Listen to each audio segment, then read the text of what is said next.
Statement, the Chancellor of the Exchequer.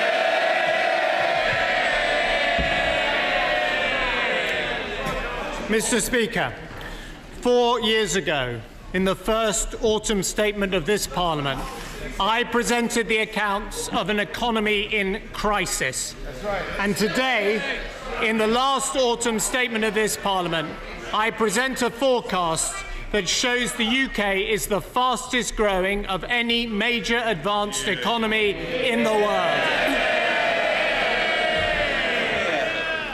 Back then, Britain was on the brink.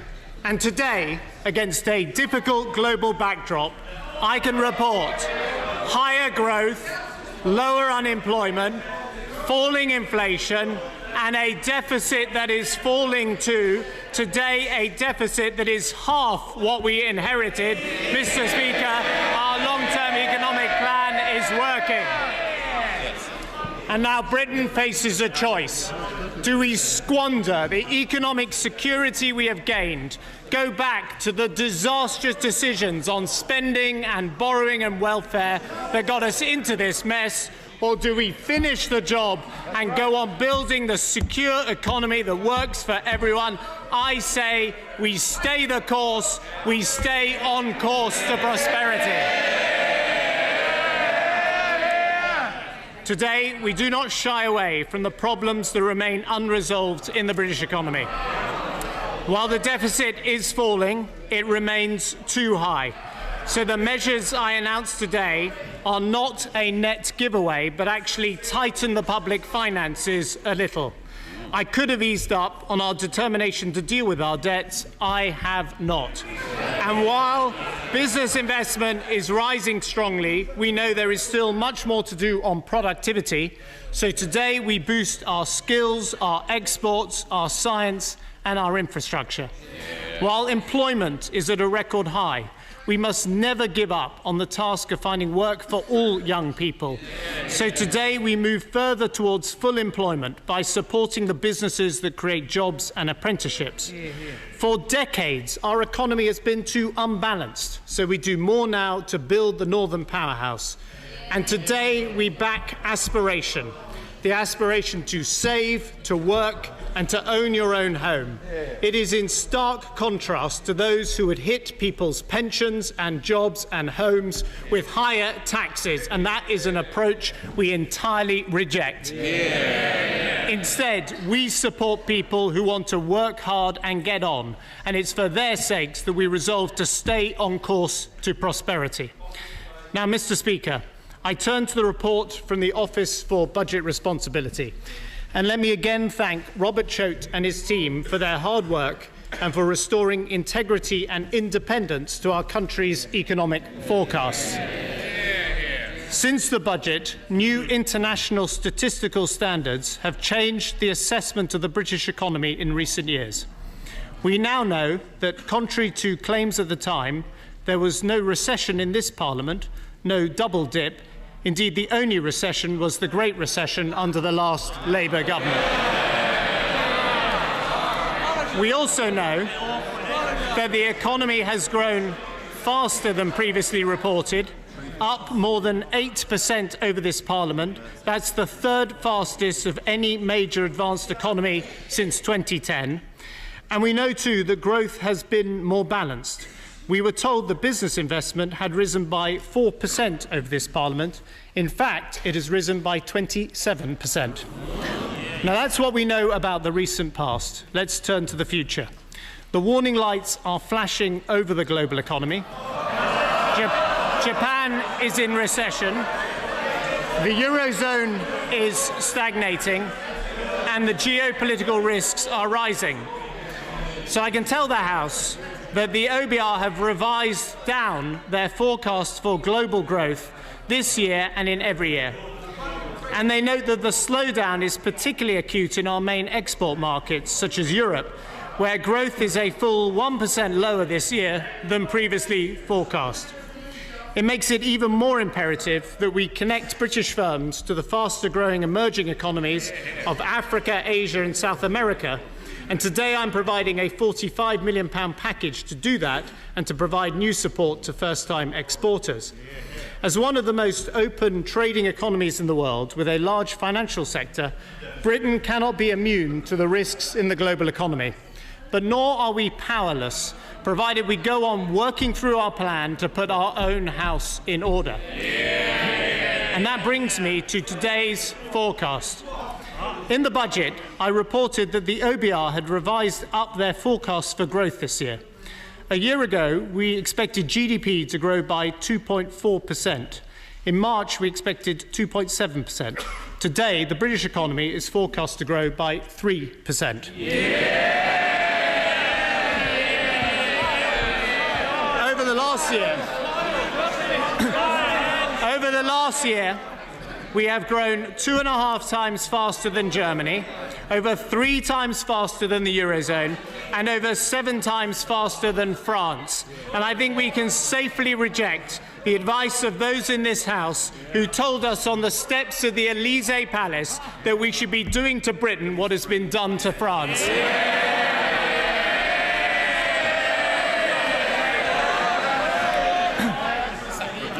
Growth in the UK next year is also forecast a little higher, at 2.4%, with quarterly growth moderating as it returns to trend, then 2.2% in 2016, 2.4% the year after, then 2.3% in 2018 and 2019.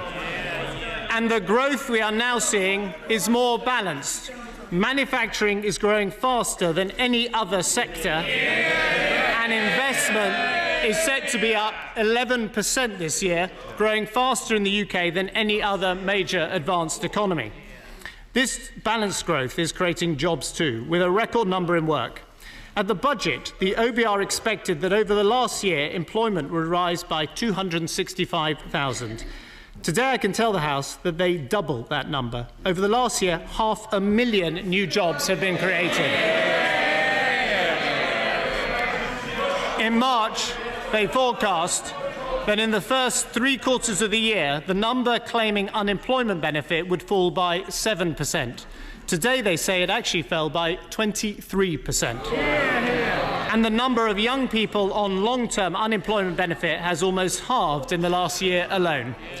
Unemployment is revised down in every single year of the OBR forecast, falling from the 8% we inherited to 5.4% next year before settling at 5.3%. Mr. Speaker, on average, for every day this government has been in office, 1,000 new jobs have been created, 1,000 new opportunities for people, new economic security for 1,000 families every single day. Britain's long-term economic plan is working. And, Mr. Speaker, in response to the caricature that some like to draw, that these jobs are being created only in London, that they're part-time with women losing out, I say look at the facts. How many of the jobs being created are full-time? 85%.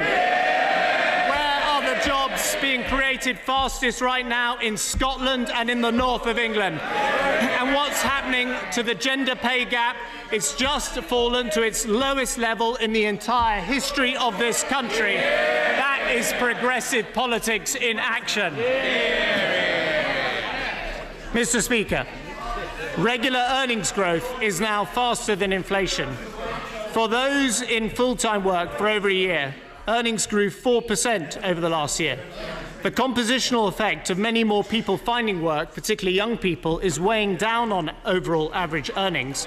But the OBR today predict that meaningful real wage growth will pick up through next year and grow above inflation for the next 5 years. Indeed, I can tell the House that GDP per capita has grown faster on average in this Parliament than over the last 2 parliaments combined. Living standards are also supported by our robust monetary policy arrangements with the Bank of England. Today, there is welcome news that the OBR have significantly revised down their forecast for inflation. It is expected to be down to 1.5% this year, 1.2% next year, and 1.7% the year after, before it returns to target. So we have lower inflation, lower unemployment, and higher growth. Mr. Speaker, that brings me to the forecast for debt and deficit. Now, there are those in this House who've been predicting from that dispatch box in recent weeks that I would have to announce today that the deficit was rising and that borrowing this year would be higher than last year. We discovered today, I'm afraid, not for the first time, that their predictions are wrong. The deficit is falling this year and every year. And not only that, but in the final 4 years of the forecast, borrowing is actually lower than predicted in the budget. The Office for National Statistics have made revisions to the way the national accounts are measured. And Mr. Speaker, one of the advantages of having created an independent OBR is that they've ensured the figures that are presented today are comparable on a like-for-like basis with the forecast that was made in the budget. And on this revised basis, the forecast of the budget would have shown borrowing falling from the 150 billion we inherited to 99.3 billion last year, 86.4 billion this year, 68.3 billion next year, then 41.5 billion, 15.8 billion, and then a small surplus of 3.7 billion in 2018-19. Now that's the budget forecast. Today's forecast shows borrowing falling from 97.5 billion last year to 91.3 billion this year, then 75.9 billion next year, then 40.9 billion, 14.5 billion, and then a surplus of 4 billion in 2018-19. So borrowing falls every year. It falls slightly less than expected in the first 2 years, then falls slightly more than expected in the 4 years after that. So we end in a marginally stronger position than expected at the budget, and I can tell the House that by 2019-20, Britain is now predicted to have a Order! There is now excessive noise in the chamber. The Chancellor shouldn't have to shout in order to make himself heard, and to some degree he's having to do so at the moment, and that's not right. So please, the House knows the track record. I facilitate the fullest possible questioning of the Chancellor, always have done, always will do. But colleagues, please, must give the Chancellor his head. The Chancellor of the Exchequer. Yeah. I can tell the House that by 2019-20, Britain is now predicted to have a surplus of £23 billion. Out of the red and into the black for the first time in a generation, a country that inspires confidence around the world because it seeks to live within its means. As a percentage of GDP, today the deficit is also forecast to fall this year, down by 0.6% of GDP, down from what the OBR described today in their own report as the post-war record deficit of 10.2% of GDP in 2009-10 to 5% this year. The deficit is no longer down by a third, but now cut in half. Now, it is still too high, but with our plan, it falls again to 4% next year, then 2.1%, then 0.7% before we move into surpluses of 0.2% and 1% of GDP. The structural deficit also falls and moves into surplus at the same pace over the next 5 years as forecast at the budget. We continue to meet the debt mandate a year late and the fiscal mandate 2 years early, again because of the statistical revisions and the reclassification of Network Rail, given that the side opposite tried to put it off balance sheet. The OBR have given us a like-for-like comparison on debt as a share of GDP. On the new basis, it is 80.4% this year. Next year, it peaks at 81.1%, 0.5% lower than previously forecast at the budget. And it then is lower in every subsequent year at 80.7% in 2016-17, 78.8% the year after, then 76.2%, again before reaching 72.8% in 2019-20. Again, this is less than was forecast at the budget. So, Mr. Speaker, borrowing is falling. The deficit is down this year to half that we inherited. Debt is falling in the same year predicted and lower in every year thereafter. a surplus that is higher and by the end of the period worth £23 billion, Britain back living within its means, our long-term economic plan on course. Now, Mr. Speaker, the House will want to know why the public finance numbers are much better than some were predicting, even though tax receipts have deteriorated. And the answer is, you cannot look at taxes alone. You have to look at spending too. As has been widely reported, tax receipts have not been rising as quickly as the OBR had previously predicted. By 2017-18, the OBR now forecasts revenues will be £23 billion lower. However, that is more than offset by three things.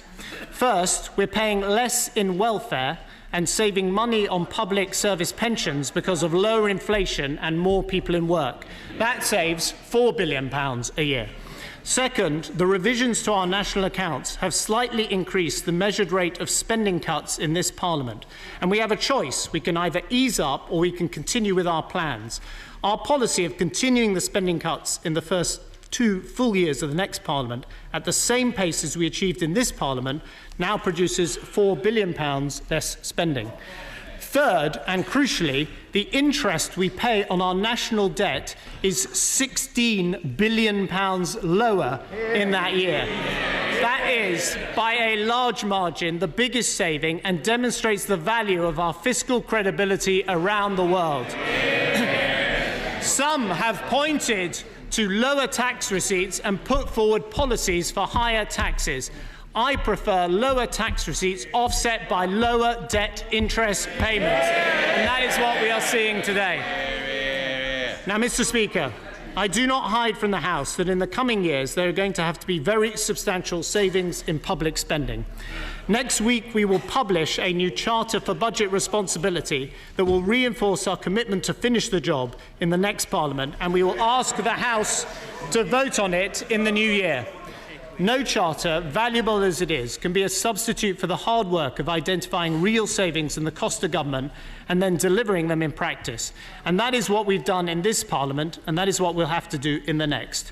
The work starts with our spending plans for 2015-16, which save £13.6 billion. We have published the detailed and specific departmental proposals that will achieve them. There will be 2 further years where decisions on this scale will be required, and as I've said before, we're going to have to go on controlling spending after those years if we want to have a surplus and keep it. Of course, people are already saying it will be impossible to achieve these levels of savings.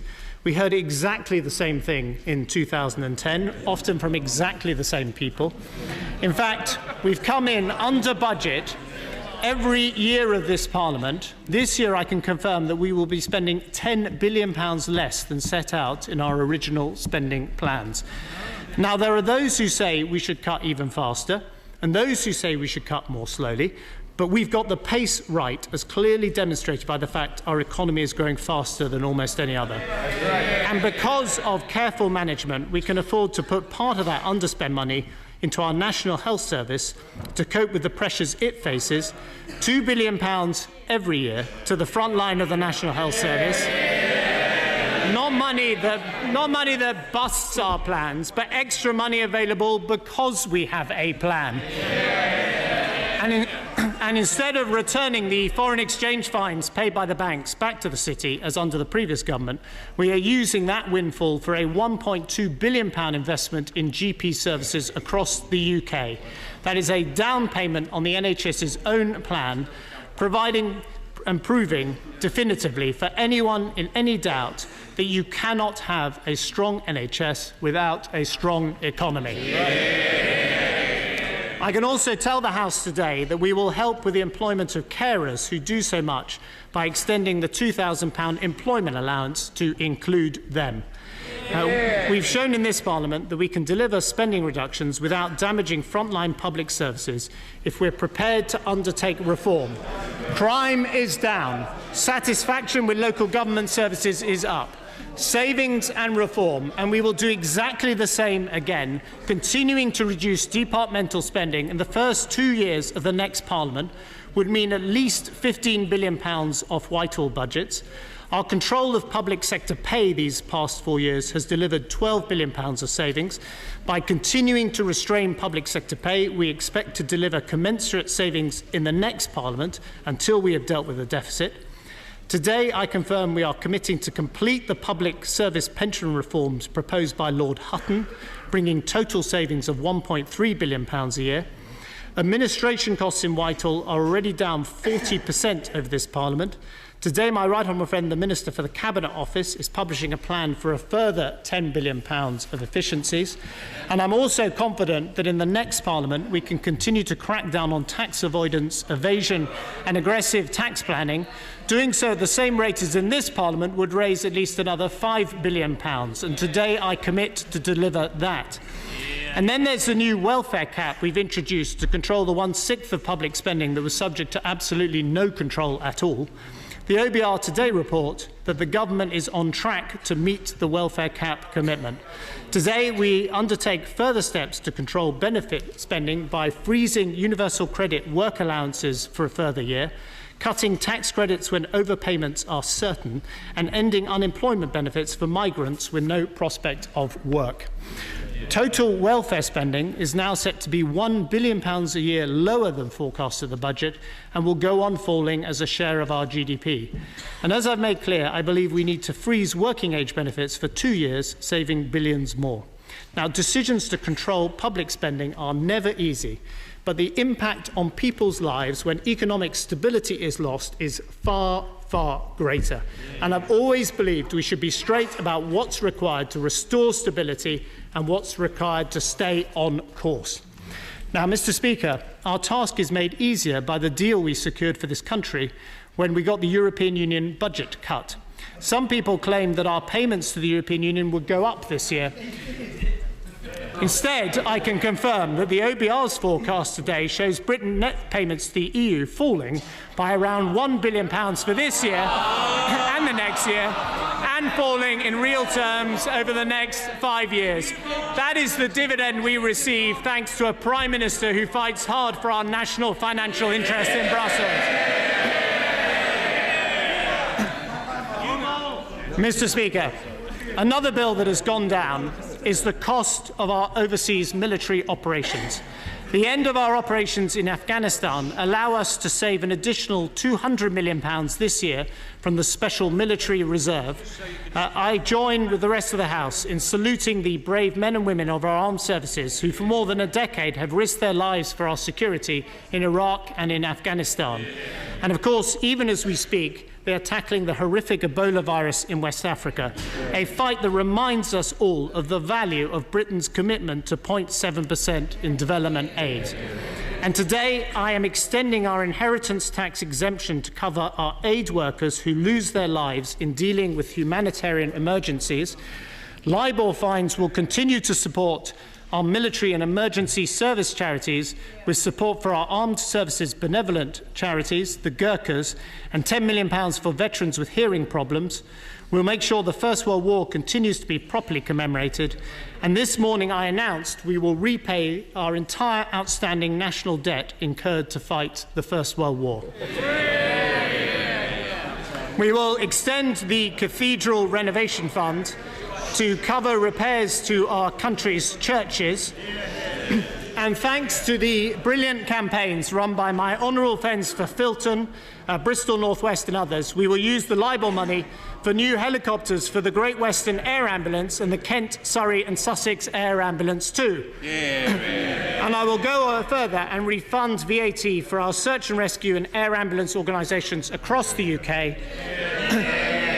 Our hospice charities also make an enormous contribution to our communities. They have long been subject to unfair rules that force them to pay VAT when the NHS does not. I am today refunding the VAT that these hospice charities incur.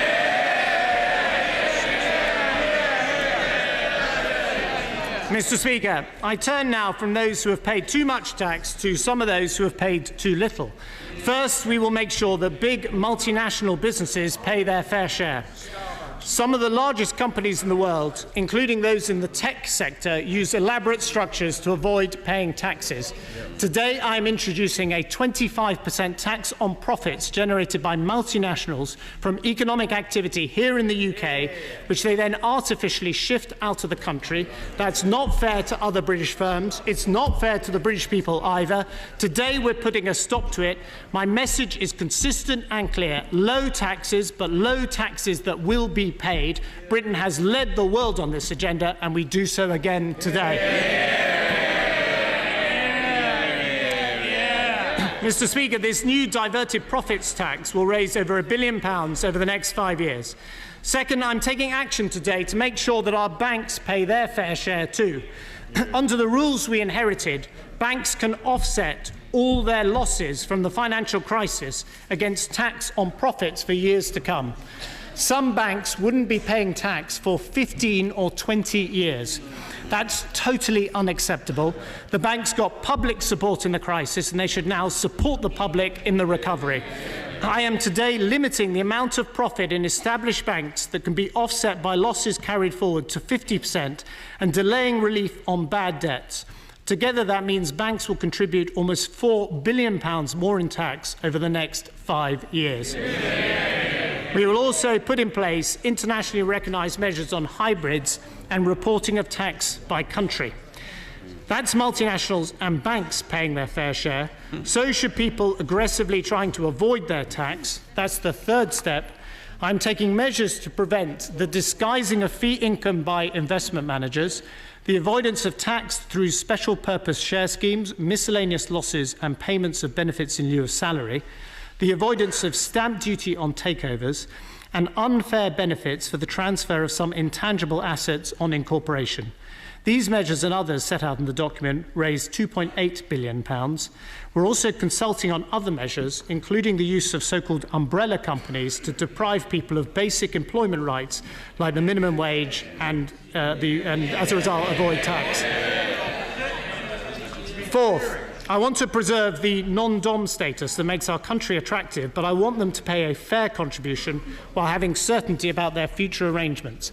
In the next Parliament, the £30,000 annual charge will remain unchanged, but those who have been here for 12 of the last 14 years will see their payment rise to £60,000, and I'm introducing a new £90,000 charge for those resident in this country for 17 of the past 20 years. And to tackle the continued use of envelope properties to avoid stamp duty, I'm increasing the new annual charge by 50% above inflation on properties worth over £2 million. All of these tax measures I've announced amount to £9 billion over the next 5 years. And the distributional analysis the Treasury publishes today shows that the decisions across this Parliament mean that the rich are making the biggest contribution to deficit reduction. In fact, the net contribution of the richest 20% will be larger than the remaining 80% put together, proving that we are all in this together. Mr. Speaker, we will make further reductions in government spending and welfare, and we'll make sure taxes are paid. But ultimately, our future living standards depend on Britain earning its way in the world, so we must increase our productivity. And today we take steps to back business, support science, and invest in infrastructure. This government has succeeded in making Britain the most entrepreneurial economy in Europe, and today we want to go further. To make sure our growing smaller businesses have access to credit, we will expand the British Business Bank and act to encourage peer-to-peer lending. And with the Governor of the Bank of England, I am extending the funding for lending scheme by a further year and focusing exclusively on smaller firms. We'll strengthen entrepreneurs' relief and the social investment tax relief. We'll accept almost all the recommendations of the Office of Tax Simplification to reduce the administrative burden on firms, and I want to thank Michael Jack and John Whiting for their work. Our tax breaks have ushered in, Mr. Speaker, a golden age for Britain's creative industries as well. Today we will extend our new theatre tax break to orchestras, and we will help one area of television production that has been in decline with a new children's television credit alongside our new animation credit. I know, Mr. Speaker, the whole House has been saddened to hear that Wallace and Gromit may no longer be produced because the man behind Wallace's voice has retired. But after next May, I'm sure the whole House will unite behind a suitable and by then available candidate.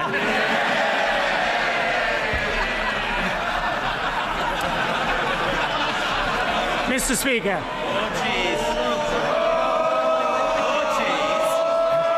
Mr. Speaker, we also want to help British business do more research and development. This is crucial to our productivity.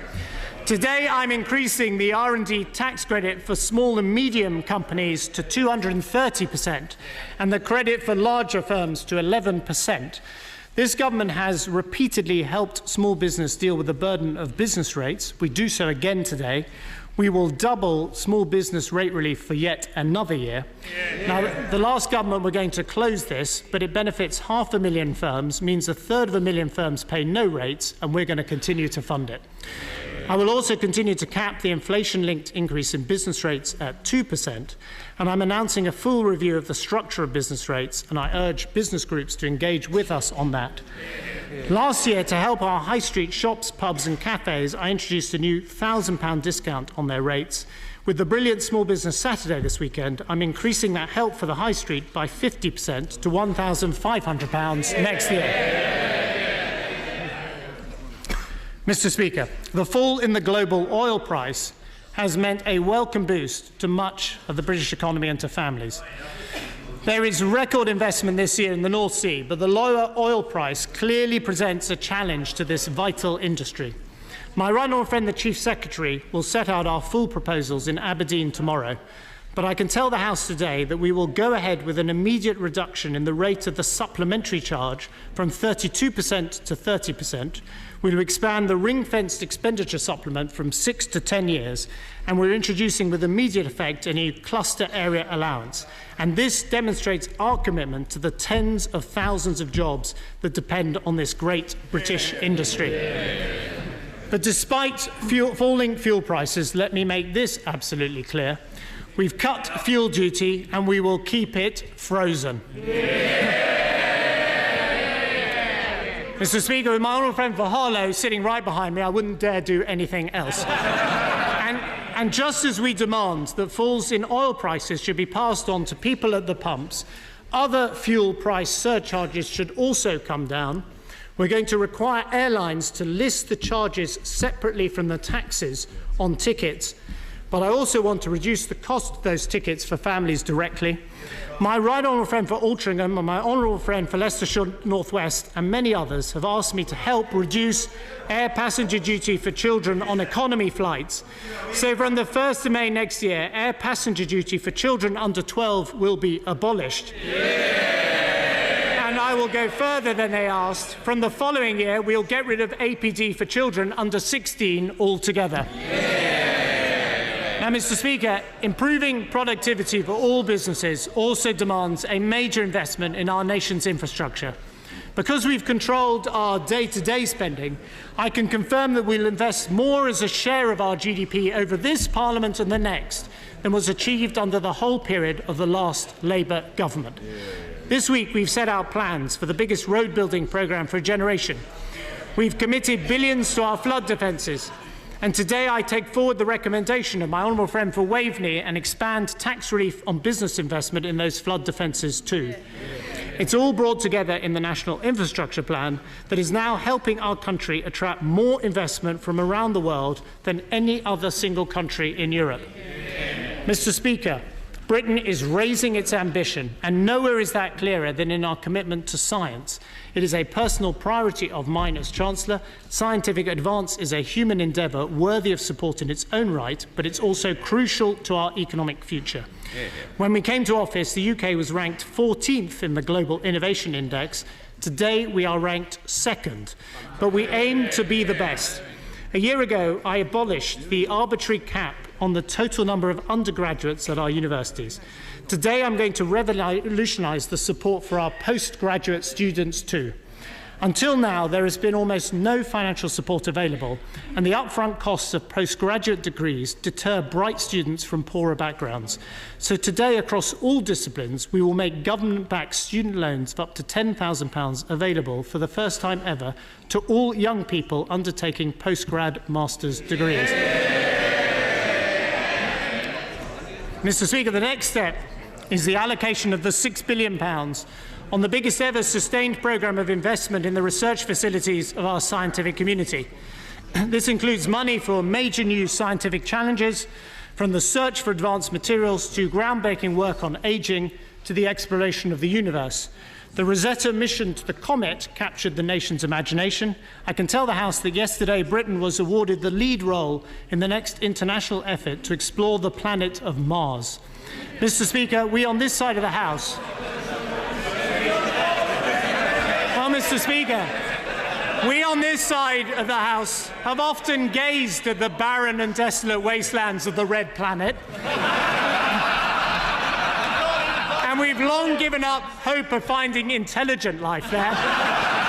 But signs of any life at all would be a major advance. Now, Mr. Speaker, many of the new science investments will be made in the north of England. For one of the great challenges of this country is to create a more balanced national economy, a challenge that has eluded governments for generations. Our ambition is to build a northern powerhouse as a complement to the strength of our capital city, where we bring together our great cities of the north. And since I set out that ambition less than 6 months ago, we have proposed, reported on and given the green light to the concept of High Speed 3. This week we commit billions of pounds to other road and rail improvements across the whole of the north of England. I can today confirm that we will tender for new franchises for the Northern Rail and Trans-Pennine Express, replacing the ancient and unpopular pacer carriages with new and modern trains. When I set out the ingredients of a northern powerhouse, I promised to address this. Today I deliver. And a few months ago, there were no proposals for major scientific institutions in the north of England. Today we commit a massive £250 million investment in a new Sir Henry Royce Institute for Advanced Material Science in Manchester, with branches in Leeds, Liverpool and Sheffield, and we back the brilliant work on ageing being conducted at Newcastle University and big data computing at Hartree. We're also committing to the industry of the north with investment in new high-value manufacturing research. We're supporting new academy schools there too, and we're announcing a new sovereign wealth fund for the north of England so that shale gas resources of the north are used to invest in the future of the north. The cultural life of the north will get a boost too, including a major new theatre space in Manchester. Manchester City Council proposed to call it the Factory Manchester, and anyone who's a child of the 80s will think that's a great idea. And Mr. Speaker, 6 months ago, people would have said it was completely impossible to get the 10 local authorities of Greater Manchester to come together with the government to agree a major devolution of power to the city and the creation of a new directly elected mayor. We've delivered in Manchester, and my door is open to other cities who want to follow their cross-party lead. I said I'd put the Northern Powerhouse at the heart of this autumn statement, and with billions of investment in science, transport and new civic power in our great northern cities, that is exactly what we have done this week. We show today what can be achieved if you have the determination and ambition to deliver a truly national recovery.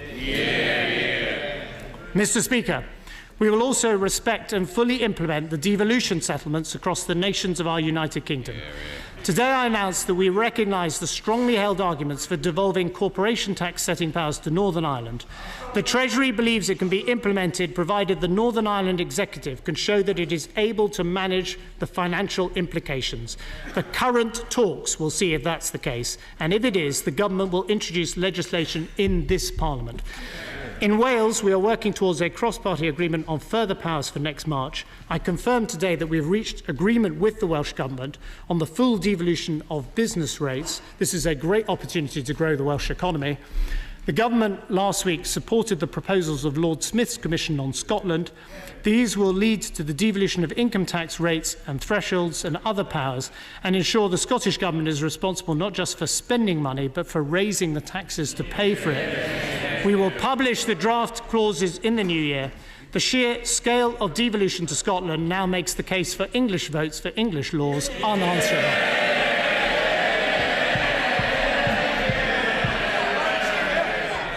Mr. Speaker, to improve the productivity of our economy, we back business and we build infrastructure, and we will support growth across the whole UK. But in the end, Britain's future lies in the hands of its people and their aspirations, the aspiration to save, to work and to buy a home. And today we support each one. First, saving. From next April, we will trust people with control over their own pensions. In this autumn statement, I confirm that the 55% death tax that currently applies when you pass an unused pension pot on to your loved ones will be abolished. People will be able to pass on their pensions to their loved ones tax-free. I can also tell the House today that we will ensure that people who die before the age of 75 with a joint life or guaranteed term annuity can pass that on tax-free too. Next week, we will publish the market-leading rates on our new 65-plus pensioner bonds, which will be available from January. Our £15,000 new ISAs are hugely popular with savers too. Next April, we'll increase the limit to £15,240. But, Mr. Speaker, we will do something more. At the moment, when someone dies, the savings in their ISA lose their tax-free status and their spouse starts paying tax on that money. From today, I can announce that when someone dies, their husband or wife will be able to inherit their ISA and keep its tax-free status. Pass on your ISA tax-free, pass on your pension tax-free. We are delivering fairness for savers. And we're delivering fairness for those who aspire to work too. The number of young people on unemployment benefits has halved. Our goal is to abolish youth unemployment altogether. To support businesses who take young people on, we are already from next April abolishing national insurance contributions for employing anyone under the age of 21. Today I can go further. Under this government, almost 2 million people have taken up an apprenticeship, and the Prime Minister has set this country an ambition of 3 million apprentices in the next Parliament. So we back the business to employ apprentices, especially young apprentices under the age of 25. At the moment, we charge national insurance on businesses who employ apprentices. Today, I can announce that the jobs tax on young apprentices will be abolished altogether. When a business is giving a young person a chance in life, we're going to support them, not tax them. Mr. Speaker, we also back people of all ages in work, and that is why this government has raised the tax-free personal allowance to £10,000. Next year, the tax-free personal allowance, which was set to rise to £10,500, will rise instead to £10,600.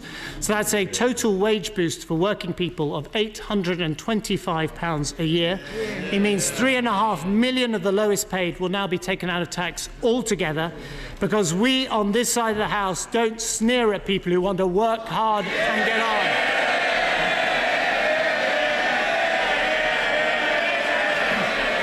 Mr. Speaker, I just thought I'd flag that up. Now, it is the first step to the new goal we have. It is the first goal to the new goal we have set of raising the personal allowance to £12,500 so that people working full-time on the minimum wage pay no tax at all. Today, I can also announce that unlike previous increases in the personal allowance threshold, this increase will be passed on in full to higher rate taxpayers paying 40%. So the higher rate threshold goes from £41,865 this year to £42,385 next year. This is the first increase in the higher threshold in line with inflation for 5 years. And this year's increase means 138,000 fewer people will pay the higher rate than would otherwise be the case. And it is a down payment on our commitment to raise the higher rate threshold to £50,000 by the end of the decade. Mr. Speaker, there are those who have said it was impossible to control public spending, improve public services, reduce the deficit and still cut income taxes for hard-working families on low and middle incomes. Today we have settled that argument. It is possible and we're doing it, provided you have a long-term economic plan that you hold to. Mr. Speaker, I turn to my final measure. As well as the aspiration to work and to save, there is the aspiration to own your own home. Today, I am announcing a complete reform of a tax that has been described as one of our worst designed and most damaging taxes of all. Stamp duty is charged at a single slab rate on the whole purchase price of a home. It means big jumps in tax when house values tip into a new band. The distortions can be particularly damaging at the lower end. If you buy a property worth £250,000, you pay £2,500 in tax. Buy a house worth just £1 more, and you pay over £7,500. That is 3 times as much. And in recent years, the burden of stamp duty has increased on low and middle income families trying to buy a new home as prices have risen. This makes it even more difficult to get together the cash deposits that buyers need. It's time we fundamentally change this badly designed tax on aspiration. So I am today abolishing the residential slab system altogether. In future, each rate will only apply to the part of the property price that falls within that band, like income tax. And here are the new marginal rates. You will pay no tax on the first £125,000 paid, then 2% on the portion up to £250,000, then 5% up to £925,000, then 10% up to £1.5 million, then 12% on everything over that. As a result, stamp duty will be cut for the 98% of home buyers who pay it. If you buy an averagely priced house of £275,000, you will pay £4,500 less in tax. The average home in London will see a similar reduction. As I say, 98% pay less, and the whole reform represents a tax cut of £800 million per year. Only homes that cost just over £937,000 will see their stamp duty bill go up under this system, gradually to start with, rising to more substantial sums for the most expensive homes. A £5 million house will see its stamp duty rise from £350,000 to £514,000. But of course, this is a charge that is only paid once when the property is bought. I can tell the House that these changes to stamp duty become effective from midnight tonight. Anyone who has exchanged contracts but not completed by midnight will be able to choose whether to pay under the old system or the new, so no one in the middle of moving house will lose out.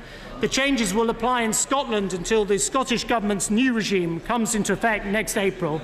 At the end of this statement, I will move a motion to introduce this. There will be a debate tomorrow and legislation will follow. Mr. Speaker, there has been a debate in this country about taxing houses. The system I introduced today replaces a badly designed system that has distorted our housing market for decades. It reduces stamp taxes for 98% of people who pay them in this country. It increases the taxes on the most expensive 2% of homes, but only asks people to pay that tax when they buy the house and they have the money. And it does not involve a revaluation of hundreds of thousands of homes in this country. Today, I'm cutting stamp duty for millions of home buyers in this country, 98% better off. It is a fair, workable, lasting reform to the taxation of housing, and it is in stark contrast to the shambles of an anti-aspirational, unworkable homes tax that the party opposite want to impose.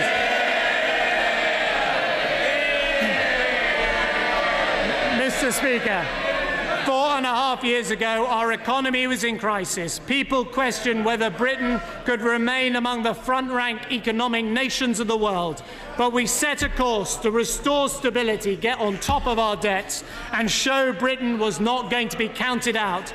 Through the storm, we have stayed the course. Now Britain is on course for surplus, on course for lower taxes, on course for more jobs, on course for higher growth, on course for a truly national recovery, a long-term economic plan on course to prosperity.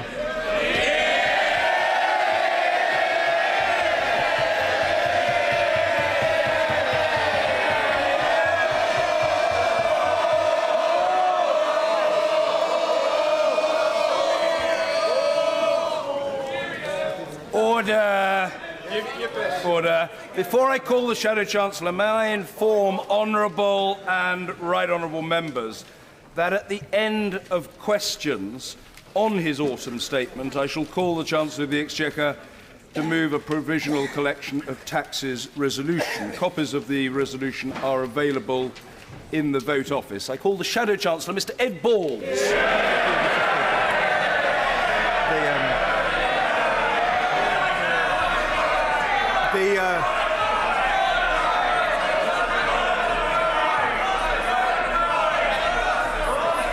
The House has not yet seen the detailed... Order! Order! Order!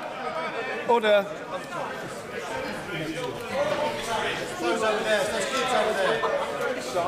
I made it clear that the Chancellor must be heard with courtesy. The same goes for the Shadow Chancellor. Yes, order, Mr. Robertson, I'm grateful to you for your intended helpful gesticulation. I'm well aware of the old ruse of people sitting below the gangway where they think I can't see them and yelling their heads off either on their own initiative or because they're rather stupidly following instructions. Either way, it doesn't work. It doesn't work. They should pipe down, and if they won't pipe down, very simply, 3 words, easily understood, leave the chamber. Mr. Ed Balls. Mr. Speaker, as I was saying, the House has not yet seen the detailed documents from the Treasury and the Office for Budget Responsibility tables. I'm sure they will arrive shortly.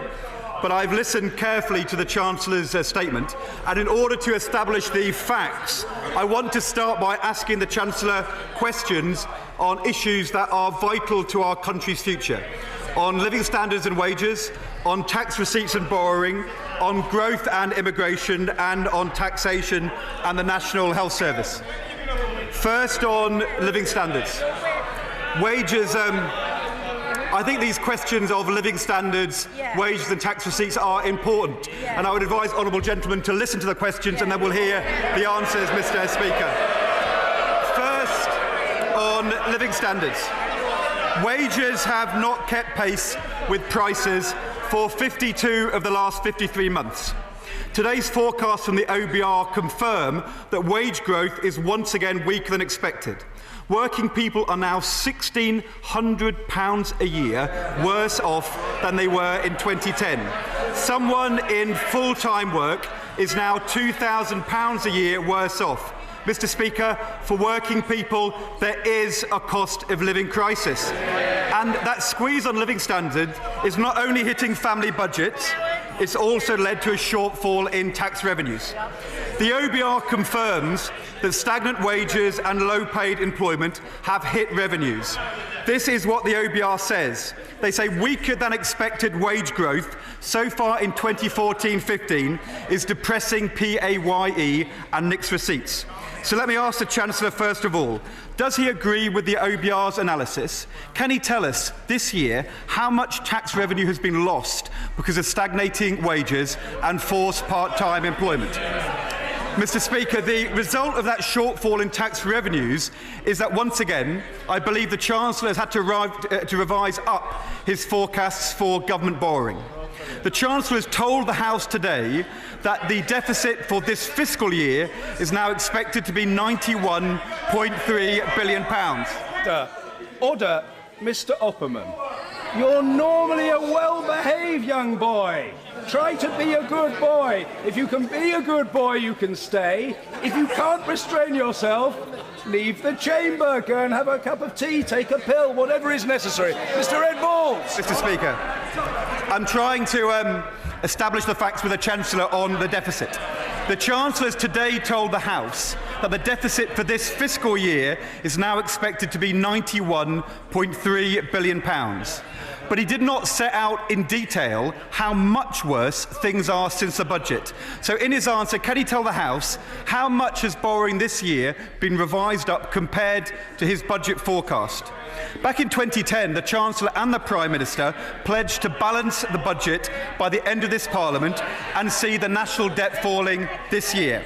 The Prime Minister said in 2010, and I quote, "In 5 years' time, we will have balanced the books."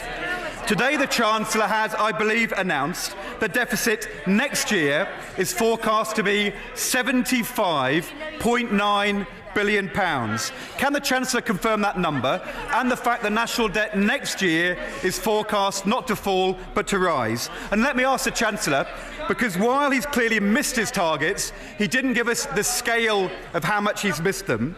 How much more will he have borrowed in this Parliament than he planned back in 2010?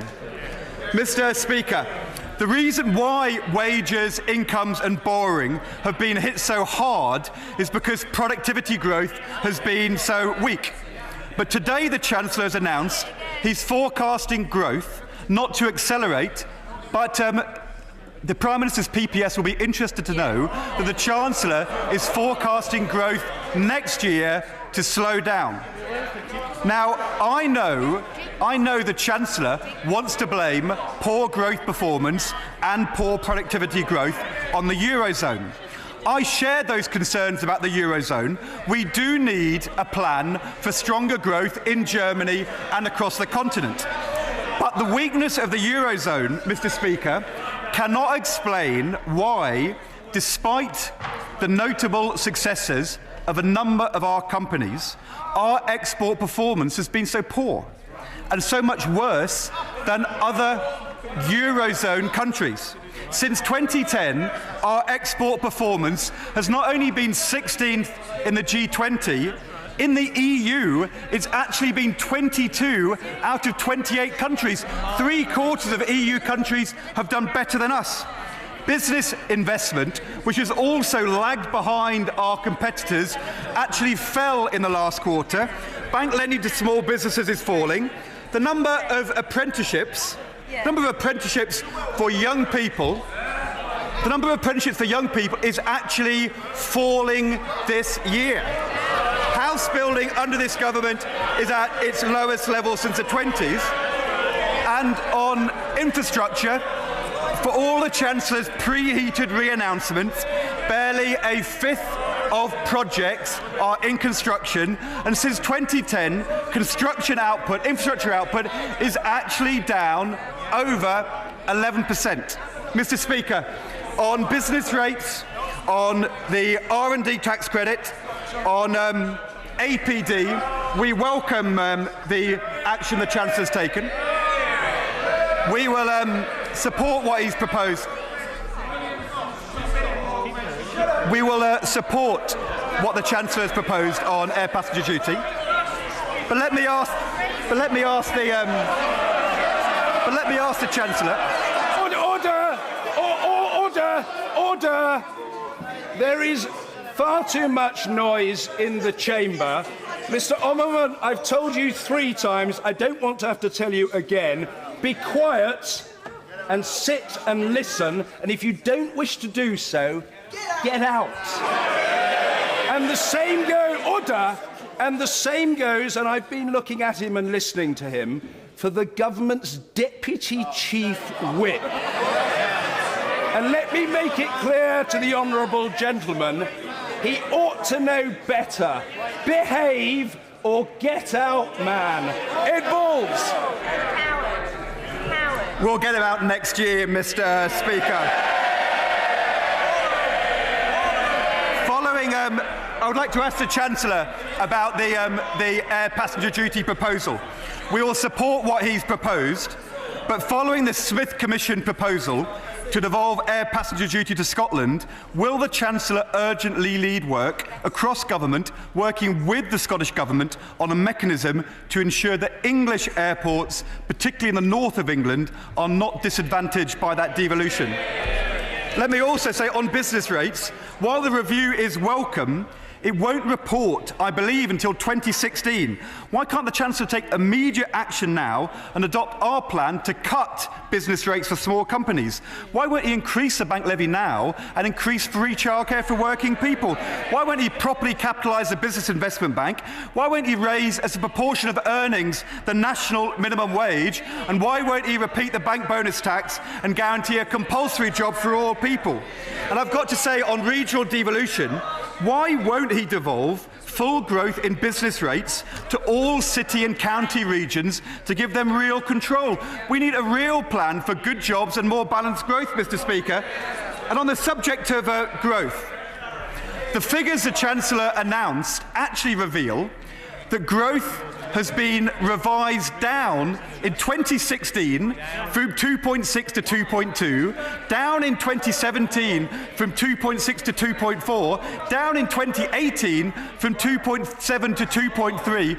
Why is growth being revised down year after year after year? The OBR figures, this is an interesting fact from the OBR. If our economy grew by just 0.5% a year faster than forecast, government borrowing would come in over £32 billion lower in the next Parliament. Doesn't the Chancellor see those downgrades to growth are bad news without decisive action to sustain growth, get living standards rising, a recovery for the many, not the few? He's going to carry on missing his deficit targets year after year after year. And let me ask the Chancellor about another missed target.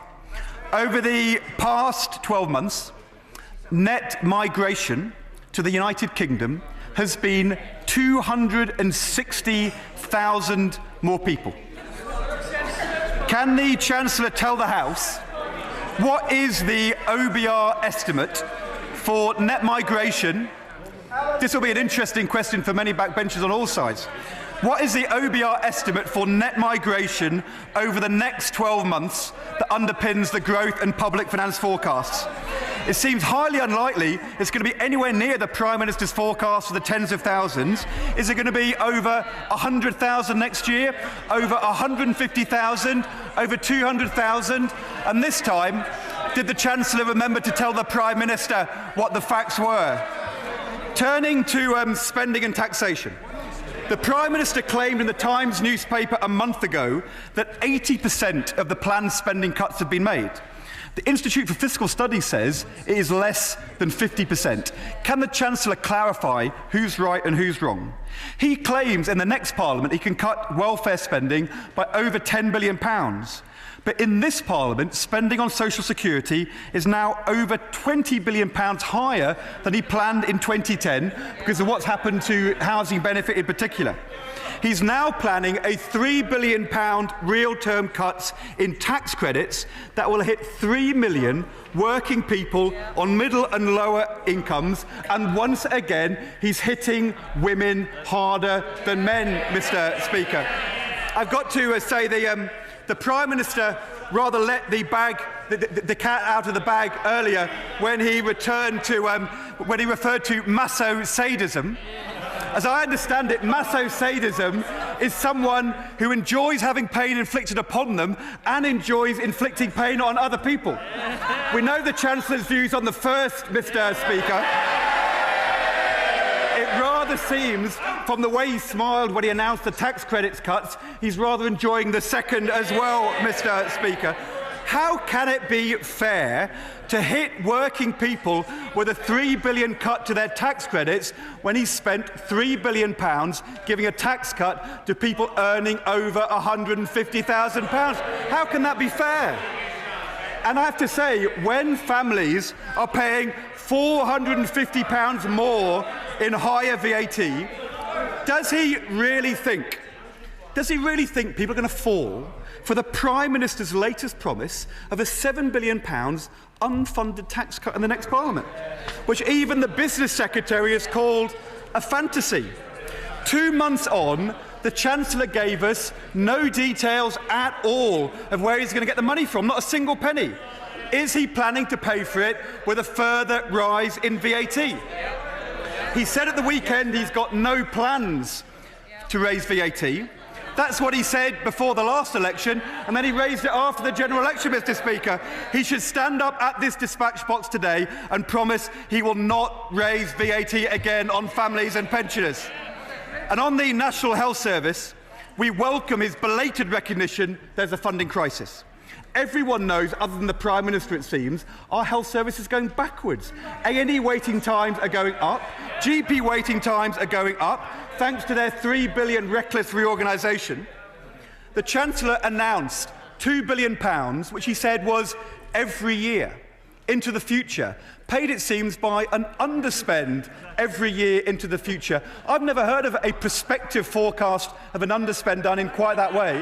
Can he confirm that is £2 billion a year over a flat, real baseline for the National Health Service? We need to know the answer to that one, Mr. Speaker. He's also, it seems, confirmed the crisis cash, 700 million of it, is actually a re-announcement of a reallocation from within the existing National Health Service, the Department of Health budget. What we have seen today from the Chancellor with his stamp duty reforms, he has now accepted, welcomely, that high-value properties are under-taxed in our country. But rather than taxing them only on sale, why doesn't he have the courage of his convictions? The average person pays 390 times more in annual council tax as a percentage of their property than the billionaire buyer of a £140 million penthouse in Hyde Park. Why won't the Chancellor have an annual charge on the highest value properties and use that for a £2.5 billion a year investment in the NHS so we can have 20,000 nurses and 8,000 GPs every year? Why won't he match that commitment? Our National Health Service deserves a proper funded long-term plan, not just more short-term sticking plaster, Mr. Speaker. And we then heard the Chancellor's diversionary stunt. He's today had to admit that he's failed to balance the books in this Parliament. He's now trying to divert attention with a vote on balancing the books in the next Parliament. At the time of the budget, though, he talked up a vote on the overall budget surplus. But I understand from reports in the Financial Times, he's now done a U-turn and retreated to a vote on a current budget surplus in the next Parliament. Could you explain what's going on with that vote and what's the nature of the problem he's dealing with? We want to get the current surplus budget back into surplus as soon as possible in the next Parliament and get the national debt falling. But the lesson of this autumn statement is that a plan to balance the books will only work if it puts good jobs, rising living standards and stronger growth at its heart.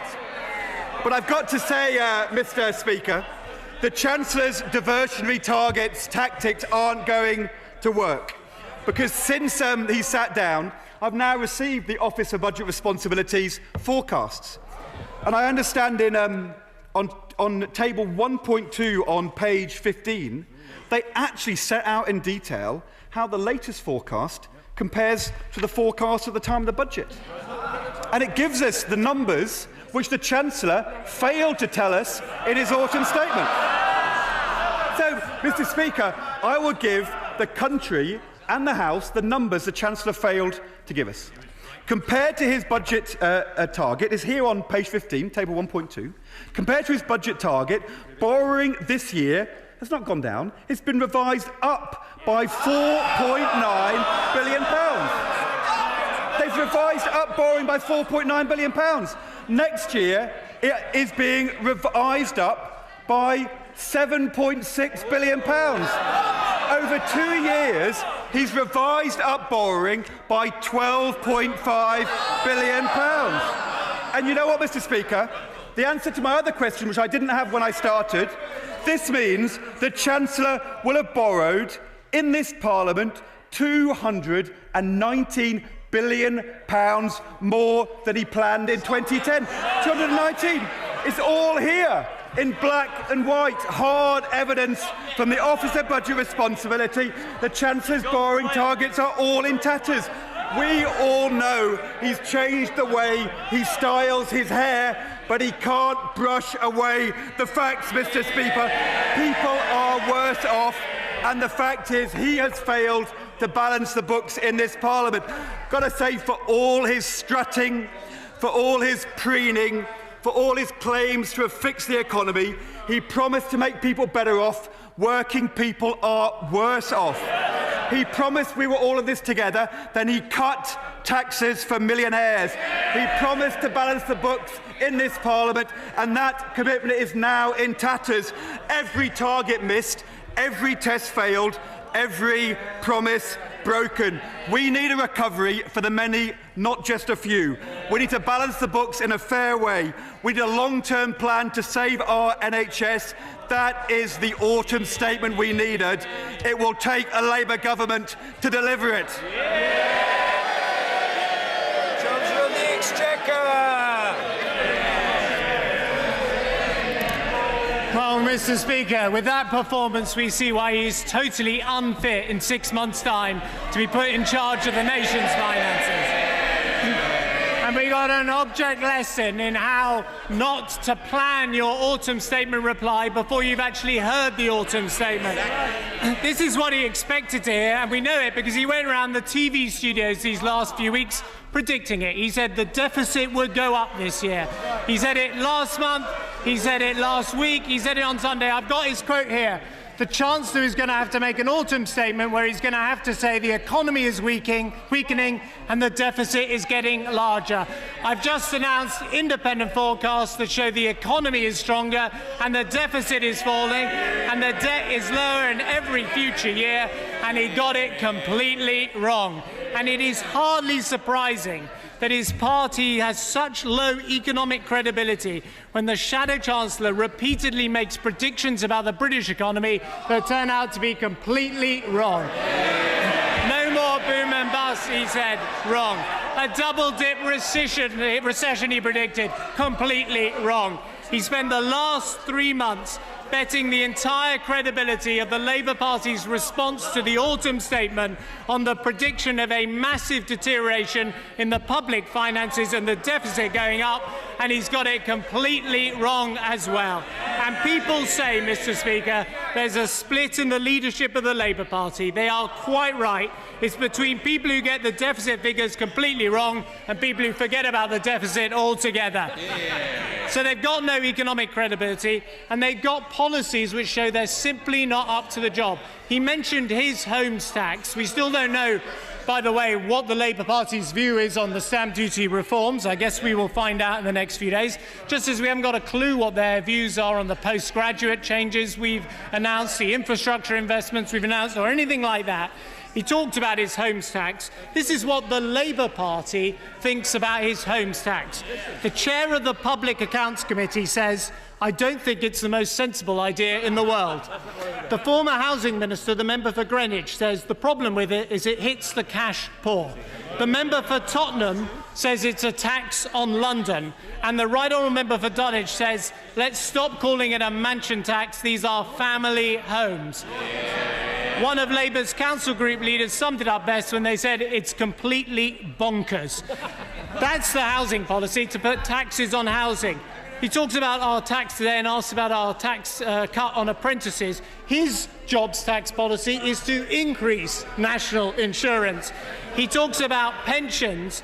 His pensions policy is to tax pensions. Now, he asks me about savings in the public finances. He asked me a couple of questions, and I was hoping he was going to give me some suggestions of savings we can make in the public finances. So I've had to do a bit of research myself about what his party's policy actually is. They've conducted what's called a zero-based review for the last year, and these are the 2 surplus assets they've identified that the government should sell. The first is the QE2 Conference Centre. The Shadow Chancellor first proposed selling that in 2001 and seems to have forgotten the fact it's the only bit of government that actually pays us an income at the moment. And the other thing, I kid you not, it's in the Labour Party document, the other thing they found to pay down the national debt is a restaurant in St James's Park, estimated to be worth £6.7 million. That is 0.005% of the national debt. So their national economic policy is quite literally out to lunch.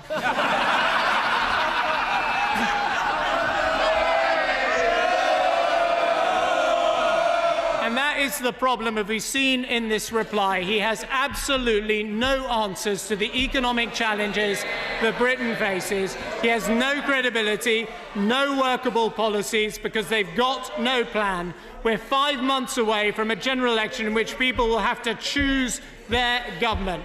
And the most serious responsibility incumbent on anyone seeking office is to show they can provide economic stability to the nation and protect the families who live here. They haven't got a clue how to do that. They don't have a plan. Their whole response today shows they would take Britain back to square one. Britain has pulled itself out of the economic crisis that he created, and we're not going to let him take us back there. Yeah!